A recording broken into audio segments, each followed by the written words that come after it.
Never mind. It's because I'm not an absolute moron who's wrong all the time about politics that I recognize that this is still in the hands of the Democrats under a Democratic leadership with Democrats that actually signed on for it. That's what a bipartisan bill is, okay? Sure.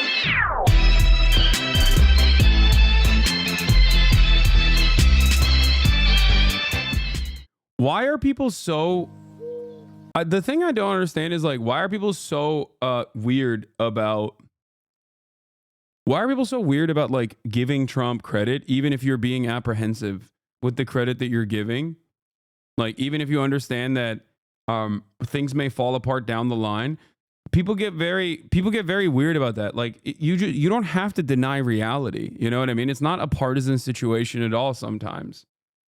Because he banned it?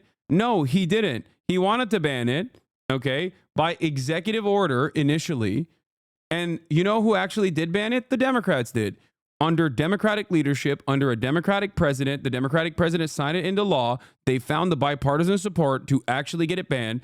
A major thing that actually pushed it over the finish line, helped the TikTok ban cross over the finish line, and the legislative side of things was specifically the influence of the pro-Israeli lobby and their efforts, because they hated that there was too many people talking about Palestine on there. Okay, ironically enough. And the Democratic Party was like, no, we have arrested 3,500 students so far, and we also will take away your treats in this really silly way, even though, lo and behold, as I correctly and consistently have said, Americans have nothing. The only thing they have is treats. If you take their treats away, they will lose their minds. Okay? So guess what? You know who took it back? You know who was at least giving it a stay on the execution? Donald Trump. That's it. That's just the reality. It's so strange that people just like are refusing this, refusing to recognize the honest reality here. TikTok banned and unbanned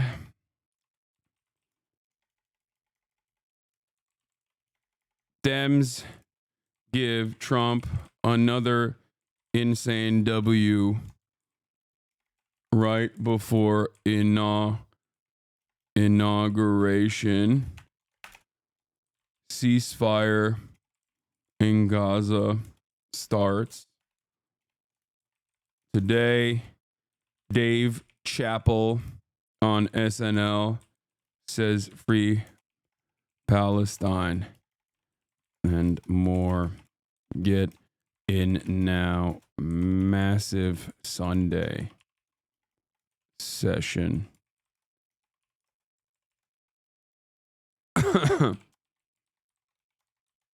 It's so strange to me that people would... It's so strange to me that people would just like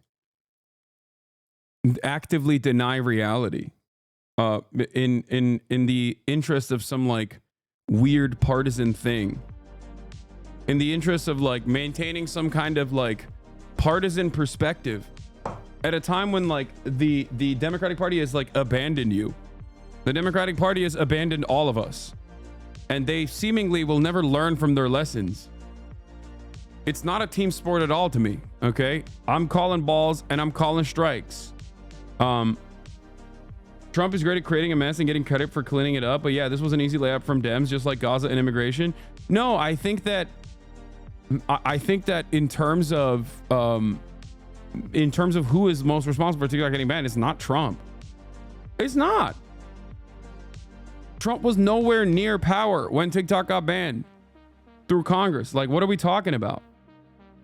Yeah, he initially wanted to ban it via executive order many years ago when he was president. He couldn't do it. Okay. And guess what? The Democrats were like, no, it's fine. We'll do it. He started the conversation. That's cope. You guys are coping. Trump started a million different conversations when he was in office. What are we talking about? Trump's SCOTUS upheld the ban. Double cope.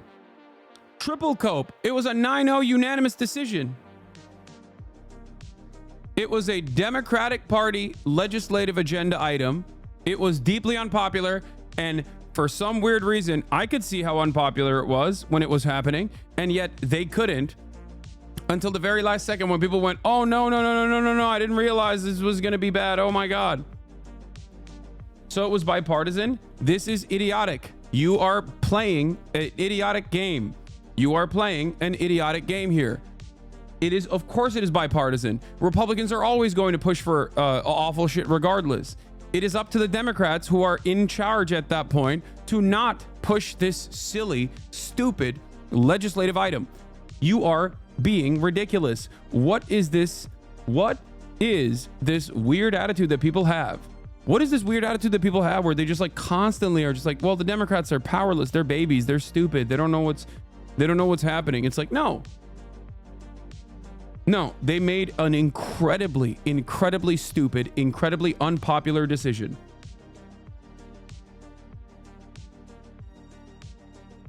I'm beginning to feel like a lot of the reasons why the Democrats get away with this is because of the mentality that is baked into our minds.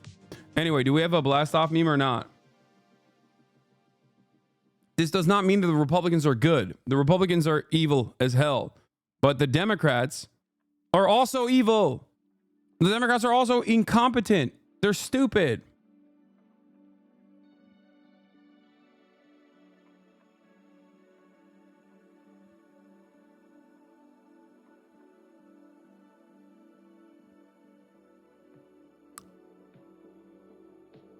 It's a manipulative tactic. Trump initially brought the ban to the table. I'm not denying the fact that Dems fail, but Trump only likes it now because he's seen how it can benefit him. Guys, good luck. Good luck trying to actively deny the reality that like every average dumb person, 170 million of them can see in broad daylight. I'm sorry. Is the reason you have more smoke against Dems than Republicans because they're the opposition party? The reason why I have more smoke for the Democrats against the Republicans is because, first of all, that's not true. I have more smoke for Republicans than Democrats always. But the reason why I'm yelling at my chat right now is because they refuse to recognize reality. And there is nothing that is more annoying to me than a group of people who routinely undermine the reality that is in front of everyone's eyes, where they just like look for an alternative way to message around it, where they're like, no, you don't understand. It was actually Trump that wanted to do it. Okay, so we should just kept the ban in place. Why didn't he keep the ban in place?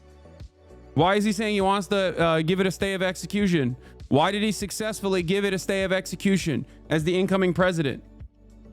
Please stop. Please, you cannot. This is not a politically sound way to operate, but more importantly than that, more importantly than politics, this is also, you're basically training yourself to deny reality at the behest of a party that has abandoned you, instead of trying to get your party, if you are a Democrat, to wake the fuck up. Okay?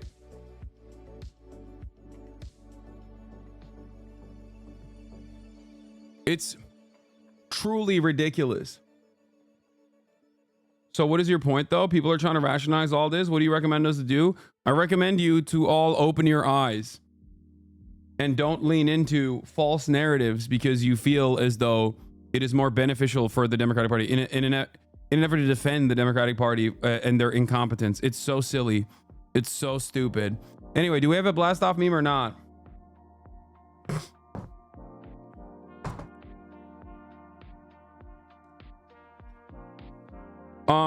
It is proof that TikTok broke brains. Even if you're on TikTok's side, you have to understand the way people are acting about this is childish and low-key insane. No, it's not.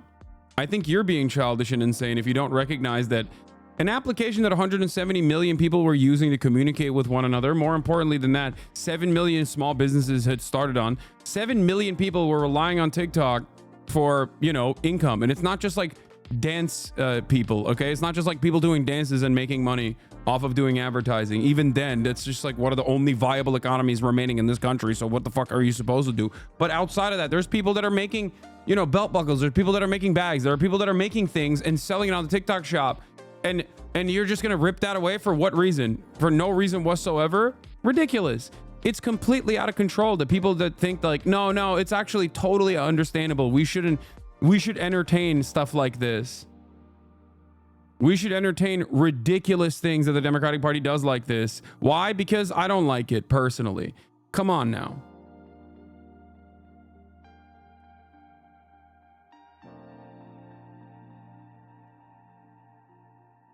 Anyway, oh my God, I just need a blast off meme chat. Do we have one or not? If we don't have one, I'm just going to put something random on there. Okay. I feel like people are not giving me anything right now. Okay. Hold on.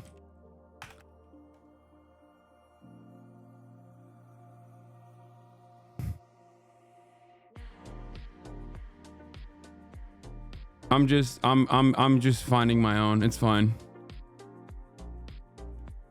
Oh, okay. All right. Let's go. I know I have the WAPO article on Sean Fain saying he's willing to and ready to work with Trump. It's understandable. He's the president. My leading theory is that BlackRock and Trump for sure made a shady deal to help TikTok get unbanned. Giving Trump praise is exactly what he wants, saying Trump saved TikTok when he still agrees with the bill passed. No, he doesn't. Because if he agreed with the bill that passed, he wouldn't have passed the bill. I mean, he wouldn't have stopped the stay of execution.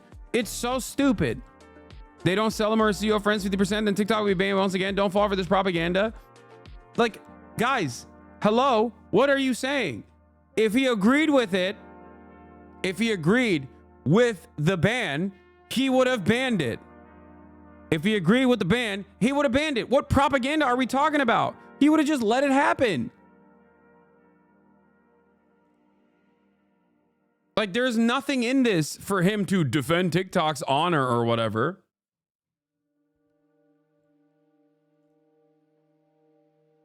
I don't think you guys understand how comprehensive of a bill this was. Like, I don't think you understand. The way that the Democrats wrote this bill was so that it was a definite ban, where they were like, you either divest from this company that is very profitable, or you're done. And not only, like, they wouldn't even punish TikTok directly, they would punish every other American corporation for having its hands on TikTok. Servers that run TikTok servers would get punished. Okay? Apple would get punished for having it on the App Store. Google would get punished for having it on the Android Store.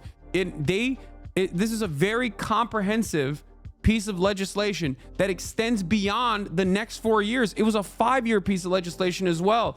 ISPs would get punished. $5,000 per person that is actively using TikTok. With 170 million people, that is like $800 billion in damages.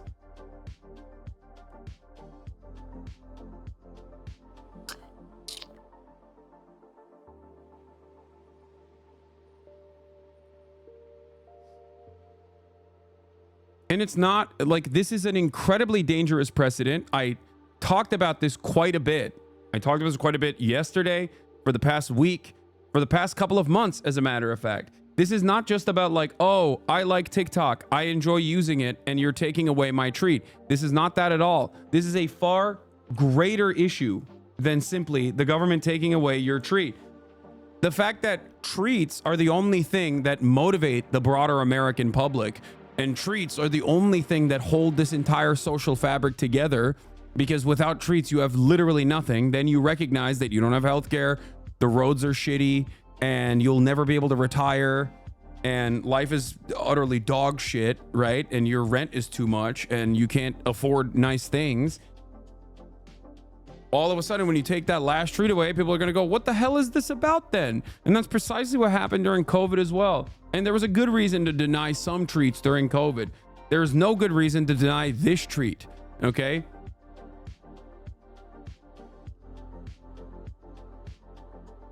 It's so shocking to me that,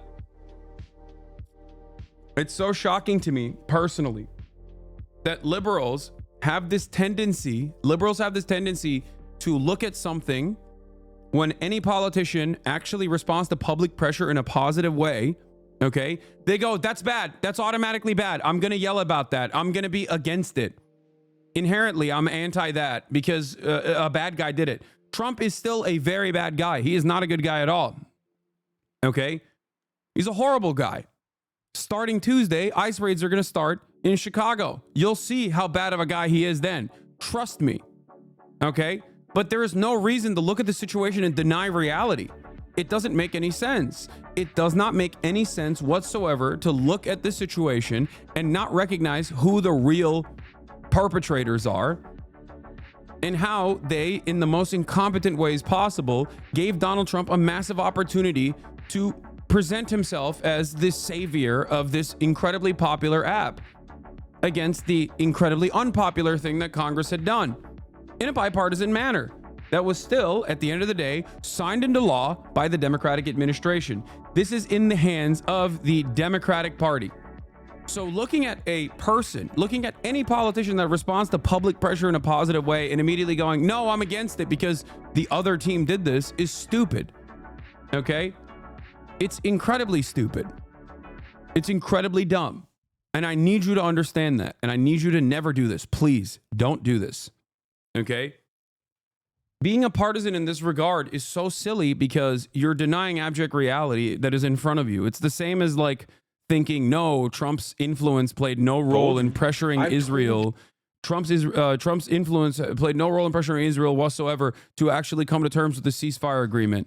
Like, it's ridiculous. So what happened for the past 15 months? Biden couldn't exert his influence, but then all of a sudden at the last second he was able to? No, of course not. That's precisely the reason why everyone is saying, no, this was Trump. Trump played a big role in this.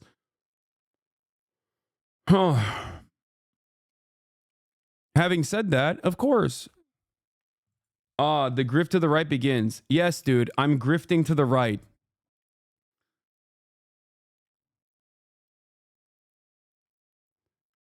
Classic. Yeah, I'm grifting to the right. You will never find me grifting to the right. The people that grift to the right are the Democratic Party all the time, okay? I'm grifting to reality. What is this? Does this mean I should scrap the Xiaohongshu industrial complex?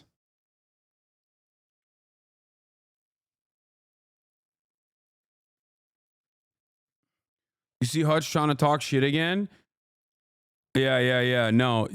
Let's try to defend the scraps of the Democratic Party. The bill was introduced by Republicans and it passed on a bipartisan basis with a veto-proof majority. Obviously, that won't stop the relentless Dems back chorus from the left flank. We're going to see again and again in the second Trump era, every time he pulls a stunt like this. Wow, the bill was introduced by Republicans and it passed on a bipartisan basis with a veto-proof majority. Wait, how did it get a veto-proof majority then?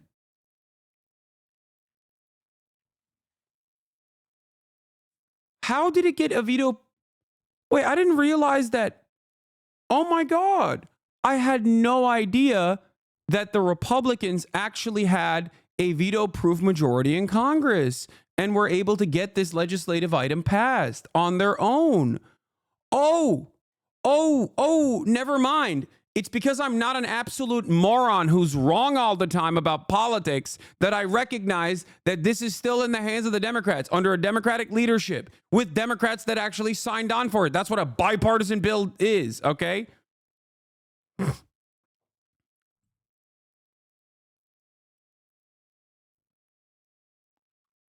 It just doesn't make sense. Ratio his ass like you did with Tommy. I wasn't even trying to ratio Tommy Vitor, by the way. That wasn't my intention at all when I responded to him. He said Chinese Communist Party running ads for Trump on TikTok. It's true. TikTok is running not just an ad, not just any ad, the largest, most consequential ad of all time. Okay? They're doing that. And the way that they are able to do this and the reasons for why they're doing that is because Trump said, we're not banning TikTok, at least for now. Okay? One must look at who's responsible for giving this massive W to Donald Trump. The Democrats handed him the easiest W of all time if he's smart enough to seize it, is what I said. I didn't intend to actually, dunk on Tommy Vitor or anything like that. This wasn't intentional at all. Yeah, no other will ever care that Trump got paid to flip-flop on it because Congress didn't really explain why it felt necessary to do so. I didn't even see his response, but I don't, this response I don't agree with entirely either.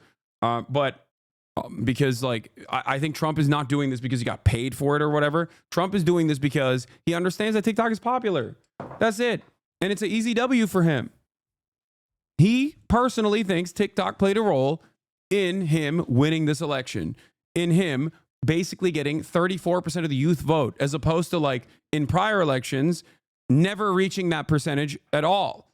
Okay. He thinks TikTok played a big role in him getting that. And I think the TikTok CEO, and TikTok did a pretty smart move where they literally were like, oh no, we love the Republican Party. Look at Charlie Kirk. He's so popping on TikTok. They literally juiced up one guy from the Trump orbit, and immediately they were like, actually, TikTok is great for us in order to have a stay of execution.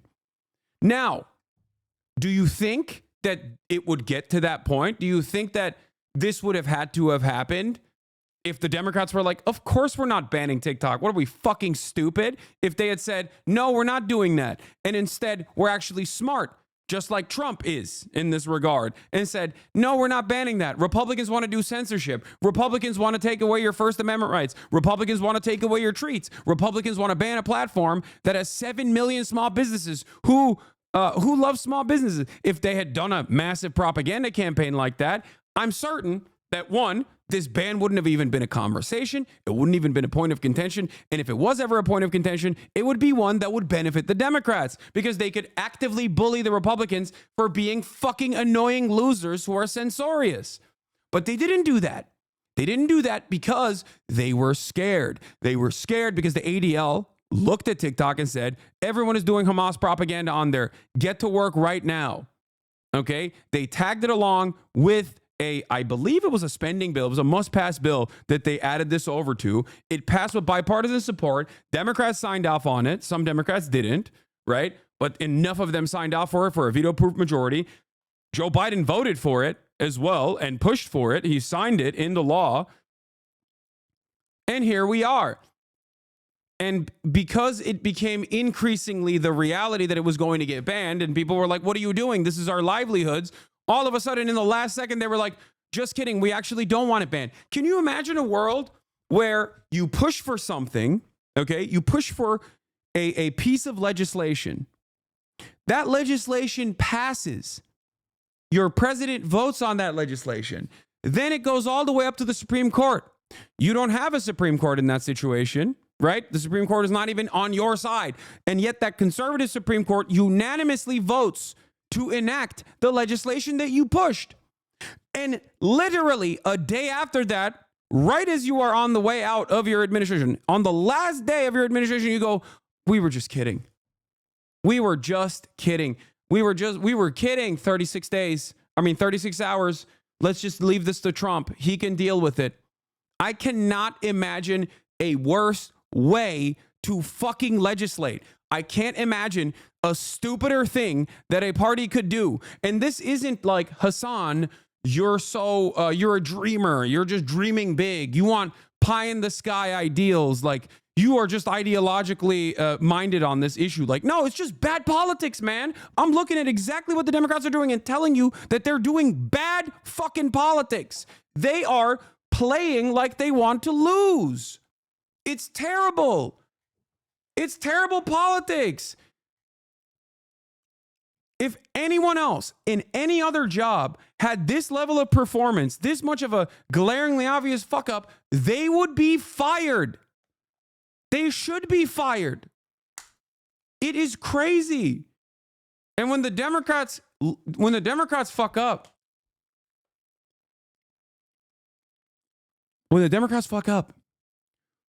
we suffer, okay? Because when they mess up, when they suck, when they're bad at their jobs, then Republicans win, okay? They might not care about that because they're politicians. And as long as they can keep getting their donations, as long as they can keep farming donos off of all of the awful cruelty that the Republican agenda represents, they're fine. As long as they can keep sending their children to the best schools and make them work at these same mega corporations that they end up getting money from to deregulate those specific sectors, they're fine. You are not fine. When Republicans control the government and do awful shit, you're not fine. You suffer.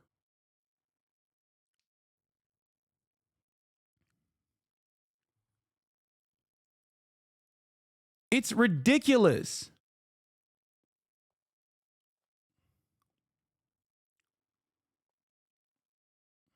It is completely ridiculous. It doesn't make any sense, dude. It's mind-boggling. Okay? And I don't understand. I don't understand how people can't see the glaringly obvious reality here. I don't get it. Yeah, just 33% of all Americans express their favorable view of the Democratic Party, an all-time low in CNN's polling dating back to 1992. 4 years ago, in the immediate aftermath of January 6th, attack on the Capitol, the Democrats' rating stood at 49% and the Republicans at 32%.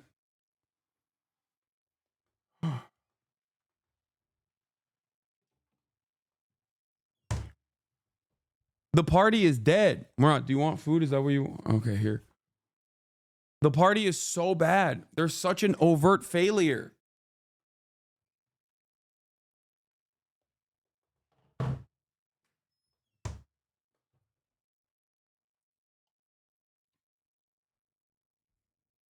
Anyone that defends this kind of ineptitude is ridiculous. You're just defending losers. Like, you're defending losers for losing. You're deluding yourself. It's so bad that it's like understandable if you think that this is the controlled opposition party where they're like deliberately losing.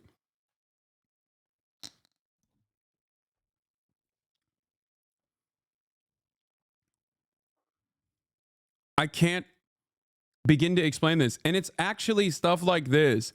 This is no motion, okay? Just so you understand. This is one, a denial of abject reality, a refusal to understand how anything works. But last but not least, this is what you see on MSNBC at a time when they are failing, okay? Why are you doing MSNBC talking points on fucking Twitter, man? Why are you doing that? Do you have no mind of your own? Are you a goddamn robot? Are you getting paid by the DNC at least? Please, Hutch, tell me you're getting paid. Because if you're doing this for free, I don't know what to tell you. Like, if you're doing this for free, you are such a fucking loser. Not only are you wrong, but you're not even professionally wrong. At least Matt Iglesias is professionally wrong, right? He gets paid to be wrong. He gets paid to defend the Democratic Party. He gets paid to push them right. And then he goes, after he gets all of his wishes demonstrated by the Democratic Party, and they fucking lose, understandably, because that's a dog shit way to run a campaign, he still turns around and says, no, they didn't just go right enough. That's the problem. But like, I don't understand it. I don't understand how you, as an outsider, as a fucking COD guy, could turn around and, you know, do this for free. You're doing propaganda, not even for the Democratic Party at this point. You're doing propaganda for like a select few group of analysts within the Democratic Party that are getting all this money to lose. You're doing this for staffers that are giving all of the wrong notes to their politicians. And it does not make any sense. It especially doesn't make sense when you do it for free. I don't get it. I genuinely don't get it. I think for a lot of people, I'm going to be as charitable as I possibly can be and try to analyze or interpret what's going on in front of me here. Okay?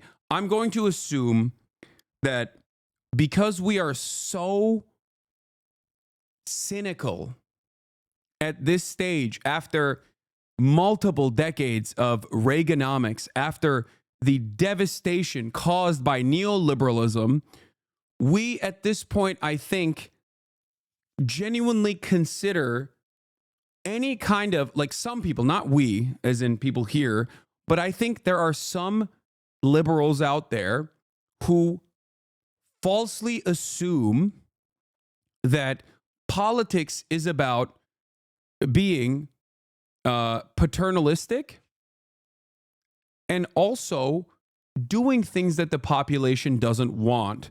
And the more unpopular this is, the the more bitter this pill is to swallow, the more real politics is happening in that situation. And I think a lot of these guys play catch up, where they basically look to the Democratic Party and don't actually interpret why this bill is passing or what the reasons are from the Democratic Party. They just simply play catch up and defense after the fact, no matter how bad it is. And the only way that they can do that is by simply stating, you just don't understand. The average person doesn't understand. Populism is inherently bad. Doing things that the majority want is inherently bad. Are there instances where doing things that the majority wants is inherently bad? Sure.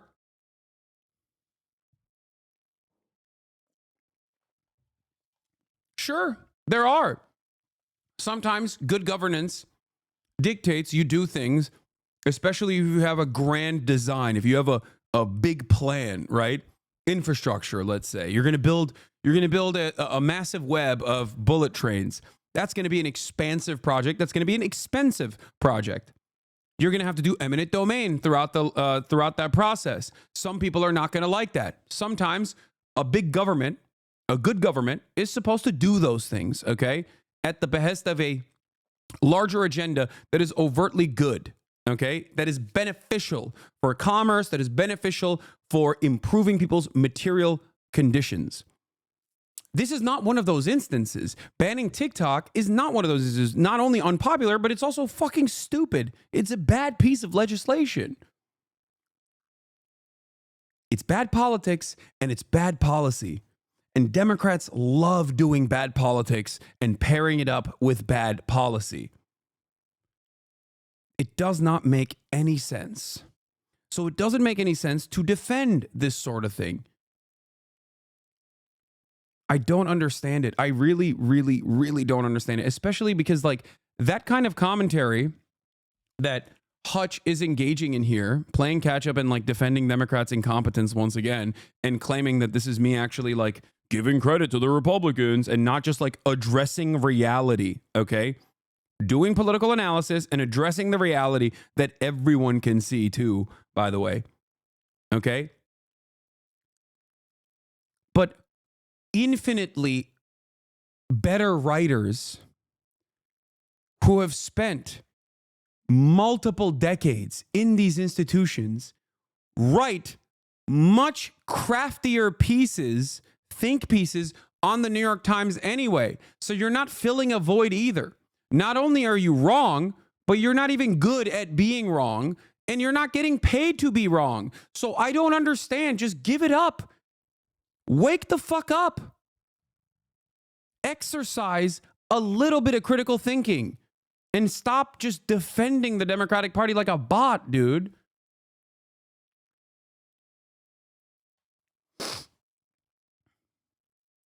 I don't understand it. Like, if I want this take, I don't have to get it from No Opinion or Hutchinson. I can get it from any number of different people in the New York Times editorial board that have spent most of their professional careers either working for the Republican Party or the Democratic Party or both of the parties, as a matter of fact. Okay? And they get paid a lot of money to do that. They got paid a lot of money working in these parties, and now they get paid a lot of money to defend the incompetence of said parties by doing PR for them. It doesn't make sense. You're a COD player. You have the opportunity to look at what's going on and not be wrong all the time. You have the independence and the freedom. And with all of that independence, with all of that freedom, you just still choose to churn out Matty Iglesias style propaganda. And you don't even do a good enough job with it. At least Matty Iglesias get paid for it. It makes no sense. It's like the lowest form of human, I swear to God. How is this helpful for anything? Just want to know what your goal is. It only pushes people farther and farther away from listening to us. What? Dude, it drives me crazy. You're so reactive. Can you actually make a plan for us to build a productive coalition with a clear and concise message that actually attracts people to our side, not just attacking everyone all the time? Do you not understand what's going on in the thing that I pulled? I made a correct assessment. A correct assessment that the overwhelming majority of people are also aware of. And then a person that is supposed to be on our side, okay, it chose to interpret that in the worst way possible and actually claim a reality that doesn't exist. What do you want me to do? I understand your points. I just think it's helpful to focus on. Okay, well, but you don't know anything. So I don't know why you're... It is a much broader point that I'm making. It's not just Hutch. There are a lot of people that do this, okay? It is the mentality that a lot of people have, which is defend the Democrats unconditionally, even when they're in the wrong, okay? That's it. And it's inappropriate. So that conversation that I'm having here is not just about Hutch, okay? It's about everyone that has that same tendency to immediately rush to defend the Democratic Party, even if they are operating in an incompetent manner. It makes everyone look delusional, okay? That's it. If you do this out in the wild, people will look at you like you're crazy.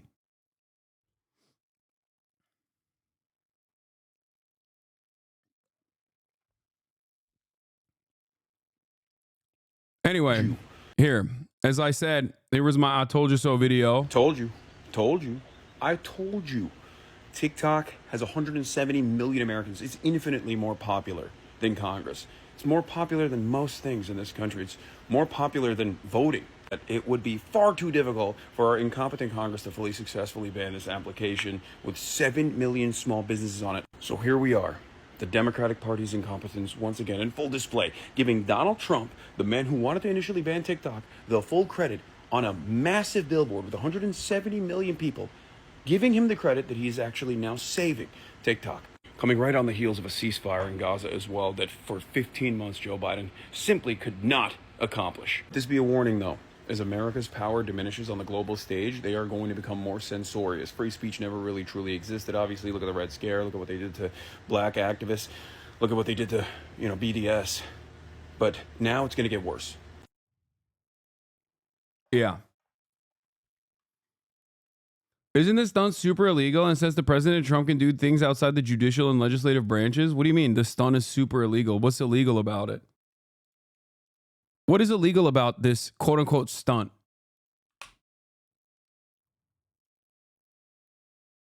What's illegal about it? Told you. Is a sneaky thirst talk?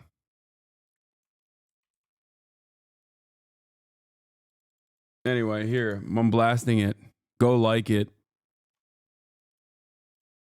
Go like it, archive it, repost it.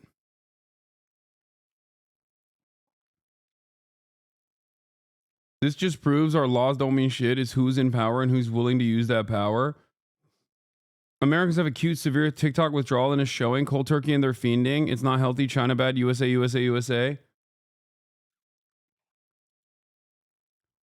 Yeah, I mean, this is a great take as well. Yeah, you Dem loyalists were wrong about the significance of Gaza to Americans, wrong about the political relevance of the TikTok ban, wrong about the validity and intensity of popular hatred of corporations. You don't know anything when it counts. Please exit all civic life forever. It's true.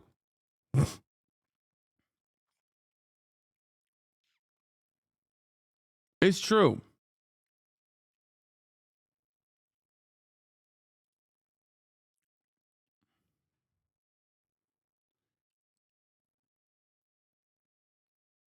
And I'm already seeing thank you Trump posts from my apolitical friends. I want to die in a video game. If you're angry at that, understand who's responsible for it. Because who gave Trump this opportunity? Who? Who gave Trump this opportunity? The Democrats did. They did. I want a competent, actually anti-fascist Democratic Party. I want a real counterbalance to growing fascism in this country. The Democrats are refusing to do that.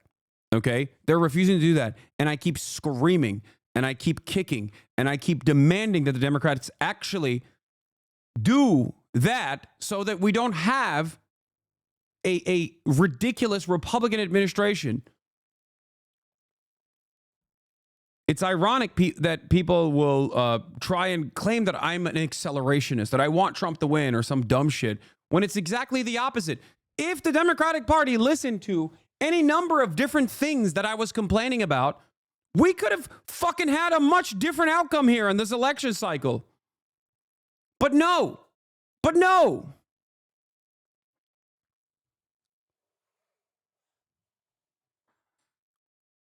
I don't expect them to. I'm just saying that, like, it is completely ridiculous that these guys don't want to learn from their defeats at all.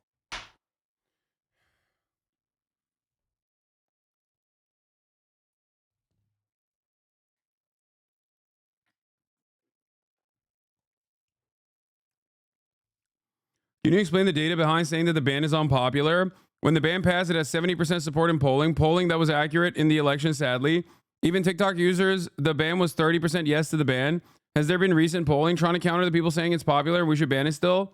Okay, two things that I will tell you on this. One, at no point did it actually reach above 50% approval for banning it, okay? And even then, it doesn't matter because there are 170 million people on the application. How many times do I have to explain to people that in the United States of America, especially, people that claim that they want something, that they think that like banning something is going to be good, once facing that reality will very quickly change their minds. We just went through this with abortion. We just went through this with fucking Roe v. Wade. I don't know how else I can explain it. There were people who were like, I'm voting for the Republican Party, but maybe this abortion ban, not a great idea. They literally went back to their own states and with resounding margins turned around and solidified constitutionally enshrined abortion protections in the same states. Clearly, the people that were like, oh yeah, I'll vote for the abortion ban, I think it's a good idea. Once it was a reality, we're like, oh my God, it wasn't a good idea at all. It was a very bad idea. Let's change this immediately. This is the reality in America all the time. People will say, I want something.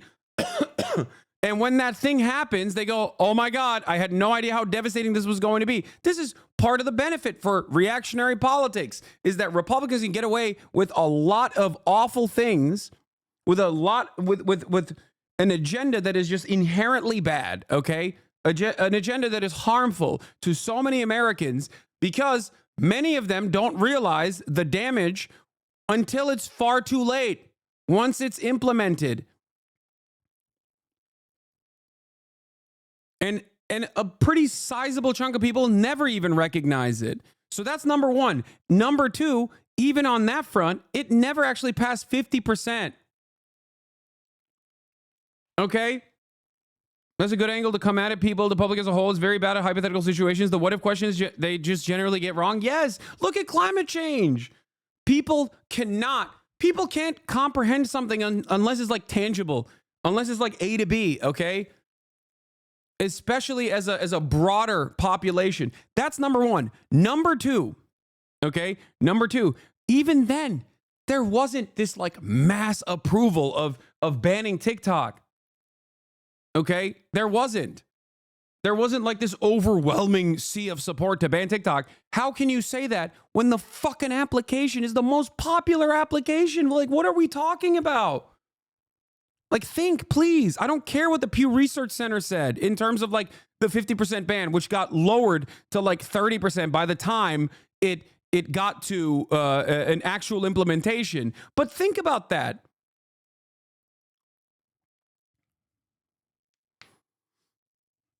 Think about that, please.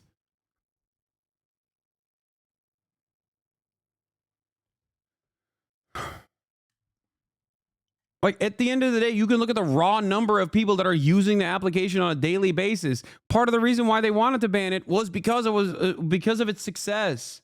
Just because people use it doesn't mean they don't want it banned. Dude, that is so dumb. That is so dumb. I use TikTok all the time and I want it banned. The amount of users means nothing. Do you think the overwhelming majority of TikTok daily users in the 170 million actually wanted it banned? So why are people celebrating this then? Why is this a benefit to Donald Trump? if this was truly a fucking popular decision, why is this being treated like an ad for Donald Trump? This should be a major L for Trump. That Trump saved TikTok should actually be a bad thing. But you understand that as a good thing. You understand that as a good thing because you recognize, regardless of what you're saying right now to try to prove a fucking stupid point on your in this moment, you also understand that this was objectively an unpopular decision by the Democratic Party. What you're saying doesn't even make logical sense. If TikTok's ban was a genuinely popular thing, then right now everyone would be dunking on Trump. They'd be like, oh, this fucking idiot. I can't believe he saved TikTok. He should have never done that. We love that TikTok was banned. We want it to be banned. Right? Right? Don't you think?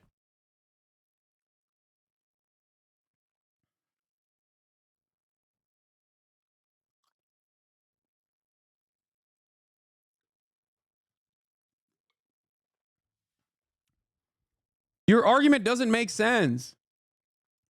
The argument that you're trying to put forth doesn't make sense.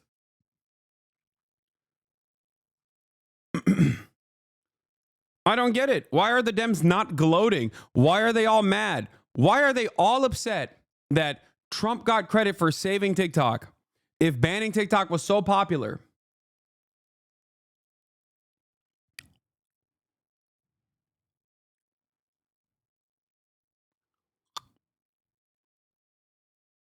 You actually don't believe Trump initiated this? What are you talking about? I 100% believe Trump initiated this. What do you mean? Trump, look, here's what I think, okay? Here's what I think. AIPAC gave the final push to get this across the finish line. It was tied to a must-pass bill. It got passed. Joe Biden signed it, celebrated it, thought this was a major W. Then the Supreme Court took it on and gave a unanimous decision to finalize this ban. In that process, there was an election cycle, however. In that election cycle, Donald Trump actually started posting on TikTok. So did the Democrats, as a matter of fact. Weirdly enough, even though it's a major national security problem, it seems like neither party actually had an issue posting on the fucking platform while they were actively trying to ban it, right?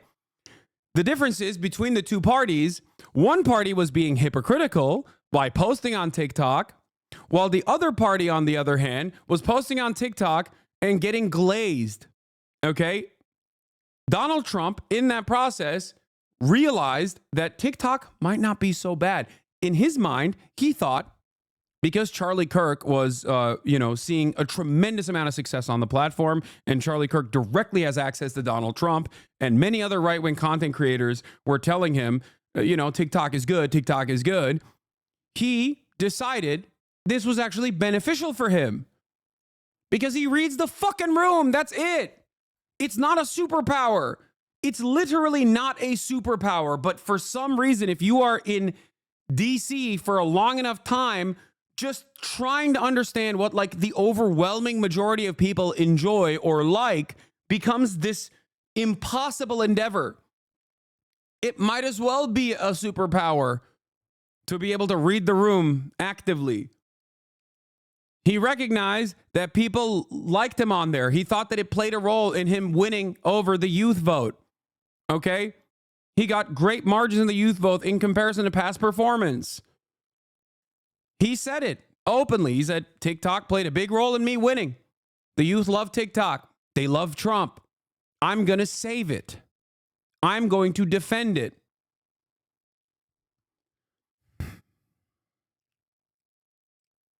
And that's all it takes.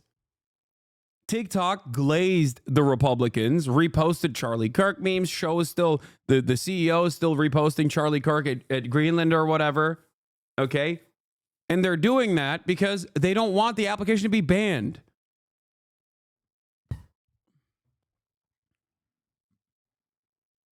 The difference is Mark Zuckerberg was never threatened, and he still chooses to suck Trump off.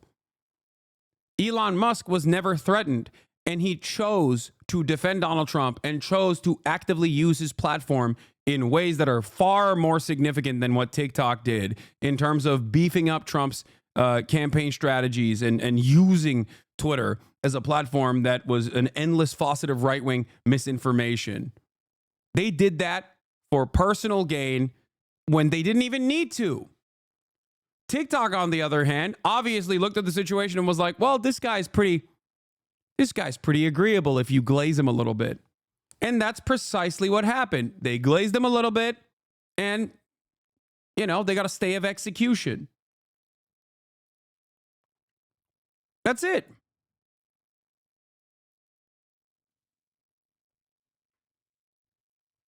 That's it.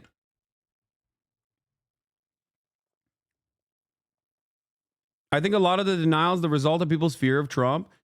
I mean, I don't understand that. I am fearful of Donald Trump's administration as well. And I'm never going to stop being critical of Donald Trump. I don't think Donald Trump is good all of a sudden. I'm more angry at the Democratic Party for making Trump look good in this process by giving him the easiest W of all time. Like I said, Trump doesn't have a superpower, okay? He just recognizes when something is popular and he goes, yeah, I don't care about like any number of different legislators. This is popular. They like me over there. They'll like me even more if I save it. I'm going to save it. That's it.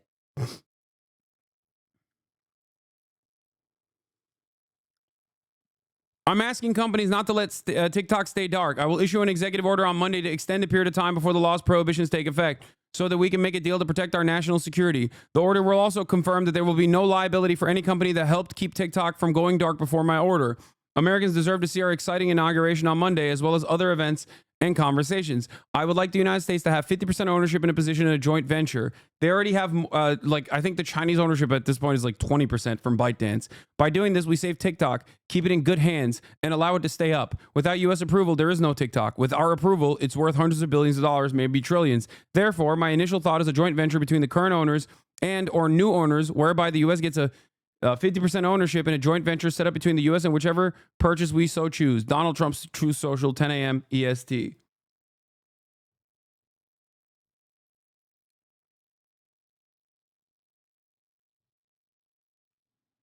And It's so cool how right after the SCOTUS ruling, the Speaker of the House just says explicitly that the ban is intended exclusively as censorship and to strip the free rights of its 170 million American users. And that's precisely what this was about. I don't know how people don't see this.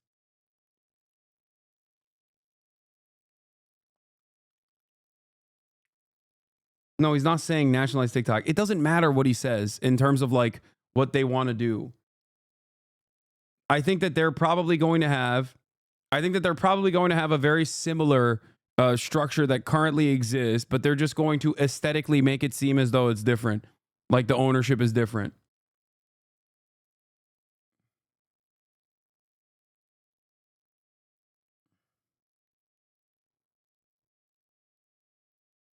That's the difference. Because TikTok says they're not going to sell. Why would they? I understand why they wouldn't. What the fuck?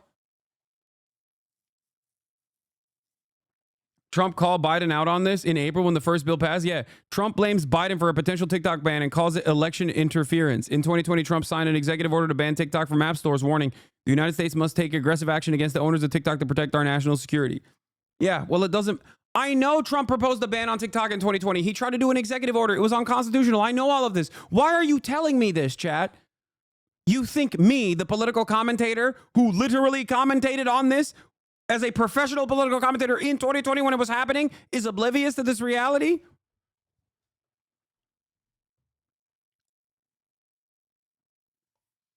I know.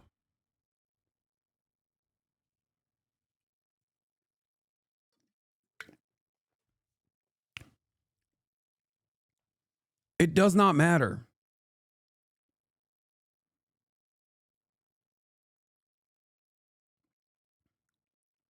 Saying Trump initially wanted it banned and he doesn't anymore doesn't change the equation even a little bit. Okay?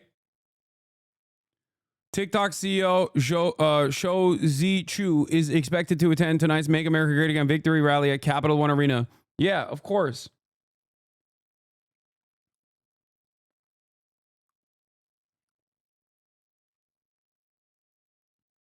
Unless you personally think that like Donald Trump was able to do mind control over the Democratic Party so they would just like push for this stupid ass TikTok ban and sign it into law, thinking that this is like an expert level move from Donald Trump is so silly.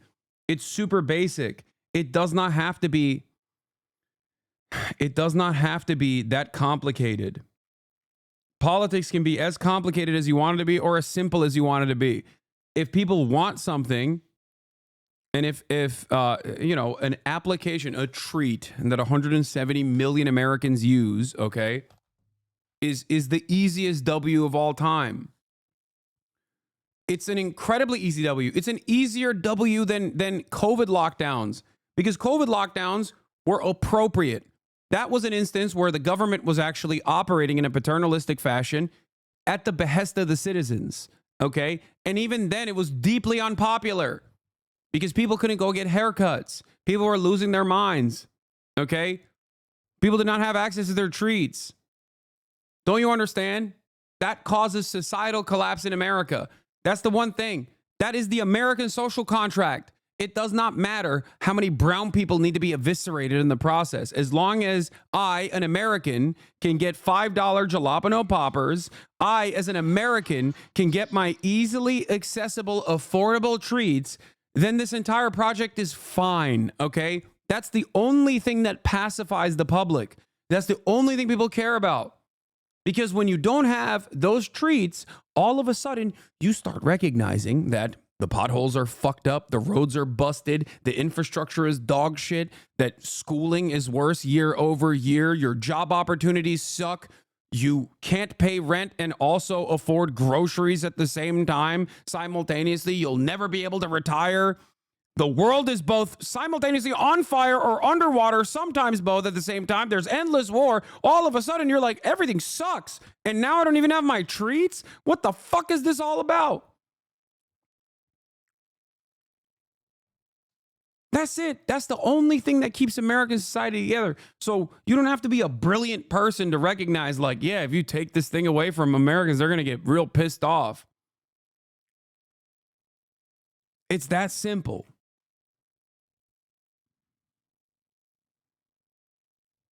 Also, not only is this just a treat, but there is no valid, unlike the COVID lockdowns, there is no valid reason to try and, restrict Americans' access to this social media application.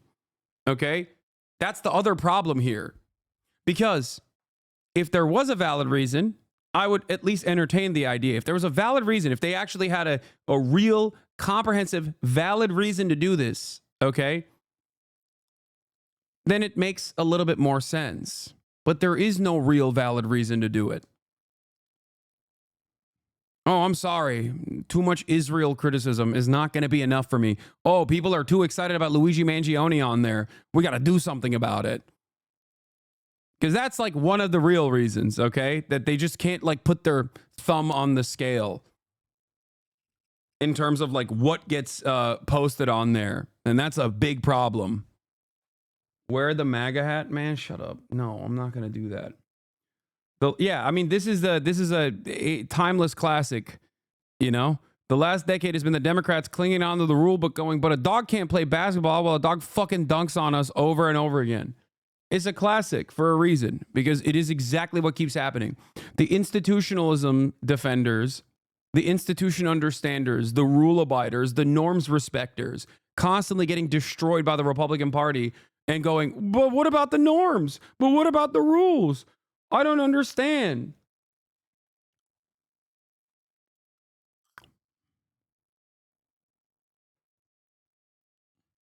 It's crazy to me that people also act like Israel played no role in this, like the pro-Israel lobby played no role in this, when virtually every politician has at least found it important enough to mention that that was a major reason. So what are they doing? Are they lying? Are they lying when they say they did this for Israel? I guess maybe they're just lying. Gallagher is well liked by Democrats and his GOP colleagues and respected as an expert on the issue. His efforts appeared to stall in 2023, but were revived in part by the fallout from the October 7 attack by Hamas on Israel, according to people close to TikTok and close to lawmakers. TikTok's users quickly inundated the platform with videos about the attack in Israel's war on Gaza. Some lawmakers say TikTok appeared to favor pro-Palestinian and anti-Israel content and renew calls to ban the app in the U.S.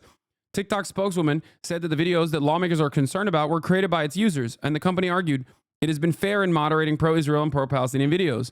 October 7 really opened people's eyes to what's happening on TikTok and its differential treatment of different topics, said Krishnamurti, adding that the coming election also fueled concerns. People are concerned about interference using TikTok. Here's Mitt Romney also Typically, saying the that Israelis are good at PR. What's happened here? US Senator Mitt Romney suggested TikTok was manipulating public opinion by boosting pro-Palestinian posts. If you look at the postings on TikTok and the number of mentions of Palestinians relative to other social media sites, it's overwhelmingly so. I'd note that's of real interest, and the president will get the chance to make action in that regard. But perhaps the platform is reflecting rather than shaping views. TikTok appeals to younger audiences and content creators who tend to be most sympathetic to the people of Gaza. And some even accuse the platform of being pro-Israel in removing content in support of Palestine. Interesting. But there's more.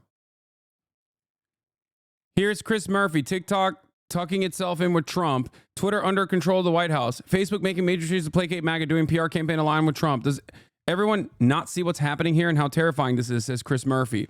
To which Mike from Pennsylvania replies, Democratic Senator Chris Murphy of Connecticut was similarly circumspect when pressed on Schumer's conclusion about anti-Semitism in the left. I think there's an awful lot of hateful speech on the left and the right, he said. But Murphy did offer one concrete idea to combat anti-Semitism, banning TikTok. Part of what I really worry about is the way social media sites drive the narrative, especially for young people. If you look at anti-Semitism festering on platforms and you go, we have to ban TikTok, you have to have a fucking hole in your brain.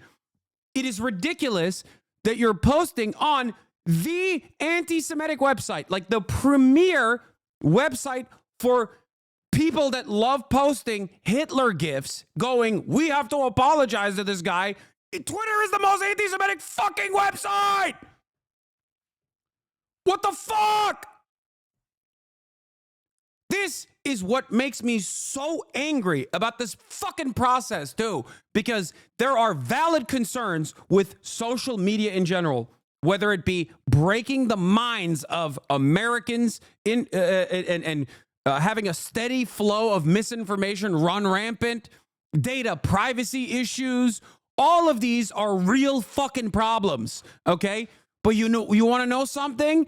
Every platform does it. So solve it by legislating on those issues rather than using those issues to say, this is why we must ban TikTok. That is what is so frustrating about this, okay? It's just a lie. It's just, that's it. Part of what I really worry about is the way that social media sites drive the narrative. TikTok is talking about Gaza. The way that TikTok is talking about Gaza is designed to divide Americans from each other. While Murphy had previously been reluctant to embrace a ban, the events of the last 2 months have pushed him toward the view that it's probably time to say that we shouldn't have a Chinese-owned social media company force-feeding divisive information to our kids.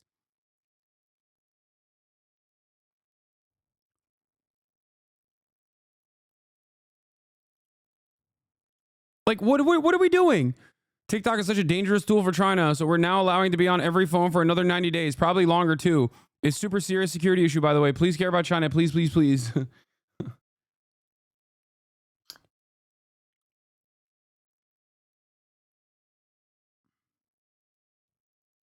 Yeah. Here is the ADL. Another very important responsible party for the TikTok ban in general. Okay? You must, we must, you must take this deadly seriously. Pushing extremists off Wikipedia might not seem equal to... By the way, they got this across. They got a bunch of the Wikipedia editors banned off of Wikipedia. The ADL actively worked to undermine Wikipedia's editorial integrity because they were upset that Wikipedia was straight up reporting the truth on the issue of Israel. And that's exactly what they did. They got them fired. They like, you know, took out a bunch of Wikipedia editors recently. The challenge of pushing Hezbollah north of the Litani River. Capturing TikTok might seem less meaningful than holding on to Mount Hermon.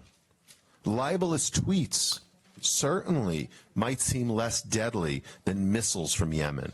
Yeah, he's saying that this is a full-scale war and information is a major component of it, and we have to control these platforms. We have to enforce our will upon these platforms.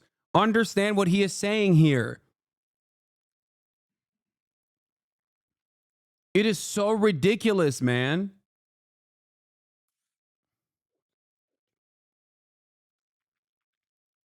But this is urgent because the next war will be decided based on how Israel and its allies perform online as much as offline. So you'd say there is not a disproportionate amount of youth on TikTok or pro-Palestinian sentiment than other platforms? Than on other platforms? Wait, what? No, I'm not denying that. I'm saying that that is the reason why they want to ban it. Hello? Do you have an issue with that? Do you have an issue with that? Okay, that's what I thought. I was confused. No, there is definitely not a disproportionate amount. There's just like a proportionate amount that reflects reality, okay?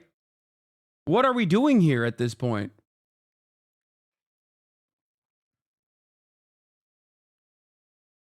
Here's the original Greenblatt tweet from 2023. An intercepted communication, leaked audio of ADL Chief Executive Jonathan Greenblatt freaking out because global youth aren't buying Israel's propaganda anymore. Let's take a look at what he had to say. I also want to point out that we have a major generational problem. All the polling I've seen, ADL's polling, ICC's polling, independent polling, suggests this is not a left-right gap, folks. The issue in the United States of support for Israel is not left and right. It is young and old. True. And the numbers of young people who think that Hamas's, massacre was justified is shockingly and terrifyingly high.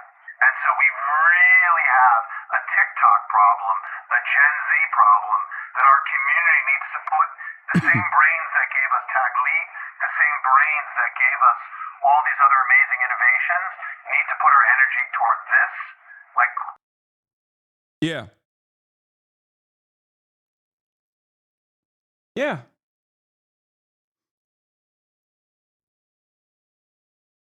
Like, they're actively and openly stating it. They're like, yeah, we want to ban it because people are seeing the truth about what Israel is doing, and that's completely unacceptable.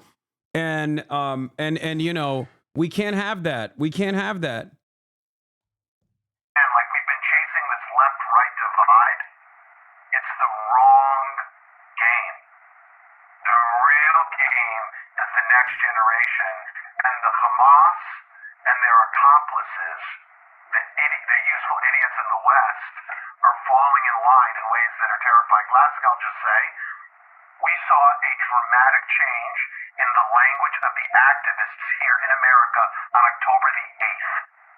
The language of groups that we've long tracked, who've long been problematic, like Students for Justice in Palestine and Jewish Voices for Peace, they flipped Like, they're talking about young Jews, by the way. Like, they're saying young Jews are too pro-Palestinian, and they're getting radical in the face of like Israel's genocide. It's completely unacceptable. Also, long tracked. Think about that. They've been tracking the statements of students for Justice for Palestine. They've been monitoring Jewish Voice for Peace, like anti-Zionist activists. Interesting. To Iranian propaganda. The language I could show you from their toolkits, because our analysts are in their groups. Like, they literally have, they're like, we have spies. We have spies inside of these groups. We have spies inside of groups like Jewish Voice for Peace. We have spies inside of groups like Students for Justice for Palestine. Isn't that weird? This is supposed to be a civil rights organization, chat. a civil rights organization. It's supposed to be tasked with combating anti-Semitism. And they're over here spying on Jewish students for the crime of being anti-Zionist. Make no mistake. They've done this before. They were doing this alongside apartheid South Africa back in the day. In the 90s, they got busted for quite literally doing this surveillance and spying and smear campaign on anti-apartheid activists of Jewish background even back then. Labor activists, labor organizers, American Jews who were against the apartheid in South Africa, they, at the ADL, were working alongside the apartheid South African government and spying on them. Saw this again on October the 8th. It was that fast. Like the language in their toolkits was all about the Zionist entity and lots of other language that we recognized from Iranian propaganda.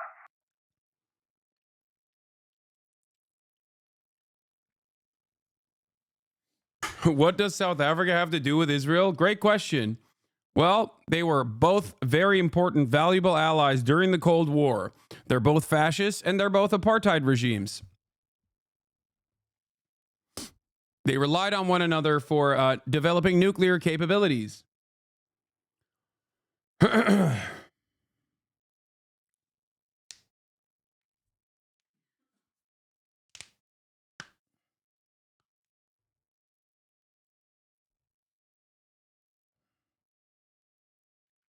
Not the current South African leadership, of course. I'm talking about apartheid South Africa.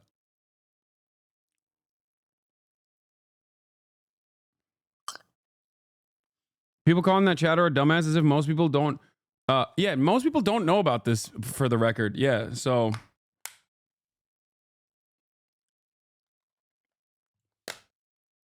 That's why I said, good question. Second paragraph, last sentence. Yeah. It also worked with the NAACP to discredit the far-right Naspara operation. In the 1980s, it was involved in the propaganda against Nelson Mandela of South Africa before embracing him the following decade. Do you know why he mentioned Taglit? Taglit. He mentioned Taglit. He said the brilliant minds that came up with Taglit. Birthright. He's saying birthright is an incredibly valuable, an invaluable tool of propaganda for young American Jews. He's saying the brilliant minds that came up with the concept of birthright to do pro-Israeli propaganda should also be able to, deal with this TikTok issue.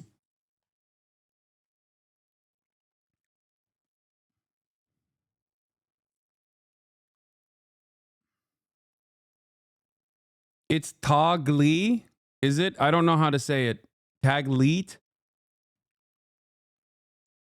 Taglit, sorry. I mispronounced it. What is we this? need to talk about TikTok. TikTok, if you will, it is the 24/7 news channel of so many of our young people, and it's like Al Jazeera on steroids. In November of 2023, a recording was leaked of Jonathan Greenblatt, the head of the ADL, referring to TikTok as a problem that needed to be taken care of. We have a major generational problem. The issue in the United States in support for Israel is not left and right. It is young and old. I want to point to something here, okay? Make no mistake, there are other factors from other sectors that want a TikTok banned as well. Israel and the pro-Israeli lobby simply had enough institutional enforcement capabilities in terms of the legislative body to drag it across the finish line. Because if you think that other people, like, if you think that Facebook's Meta, Zuckerberg, Google, Elon Musk at Twitter, like if you think that those guys didn't want TikTok banned, or at least like take ownership away from the Chinese government and like give it to someone else, but ultimately get it banned or, stop it If you think that those guys that didn't have like an alternative interest in TikTok, you'd be wrong. It benefits them greatly, right? This is why I've also explained that TikTok being banned, technically, as a content creator who's not really on TikTok that much, it benefits me as well, because 170 million people are now going to look to another social media platform. So when I'm defending this on principle, I'm not defending it because of my own personal motivations here, okay?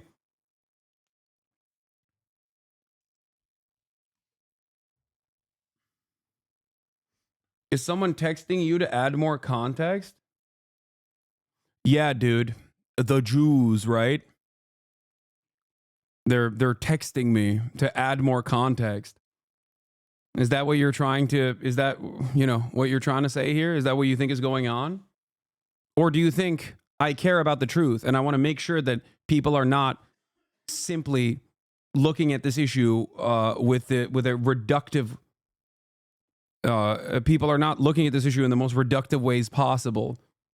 Okay? If you think it's just because of Israel, then you're wrong. That's not the only reason.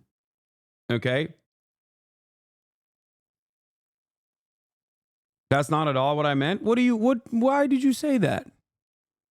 Why did you mention that then?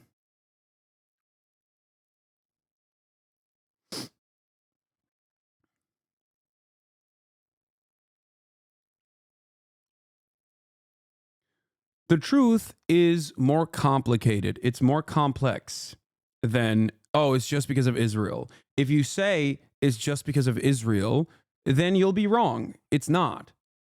I think that this certainly played a major role. Why? Because pro-Israeli institutions and organizations like the Apartheid Defense League, the ADL, AIPAC, and many other groups like this have a lot of motion in Congress. Okay? They do. They have an outsized amount of influence. That's true. Okay? They fund a lot of campaigns. They can get into these rooms that the average American can't. You can see this. You can see this in a hilarious way with Sacha Baron Cohen's Who is America? Think about how many doors he was able to open just by presenting himself as a former Mossad agent, Eran Morad. Think about that. Think about how comfortable American congresspersons were with just talking to a random guy who simply presented himself as an Israeli Mossad guy. For them, they had no reason to think like, oh my God, this must be an op. Because they were like, no, this happens all the fucking time. So obviously, yeah, no, it's just another weird Israeli guy.